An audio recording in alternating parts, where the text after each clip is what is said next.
এবারে একটা পাশ হয়ে গেছে, একটা পাশ উল্টে দেবো। একদম সিম আছে।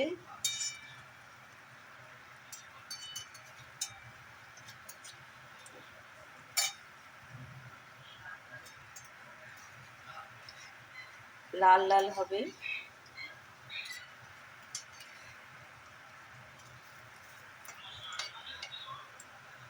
আর এই যে রস করা আছে, রসটা ঠান্ডা আছে, একটু ফুড কালার দিয়েছি একদম সামান্য। তো বন্ধুরা, বিউলির ডালের জিলিপি এত অপূর্ব খেতে লাগে। বিউলির ডালের রসবড়া খেয়েছো, বিউলির ডালের অনেক কিছুই তোমরা খেয়েছো। বিউলির ডালের জিলিপি একবার করে খেয়ে দেখবে, দারুণ লাগে, দারুণ টেস্টি। তো আমি লাল করে ভেজে আবার তোমাদের কাছে ফিরে আসছি।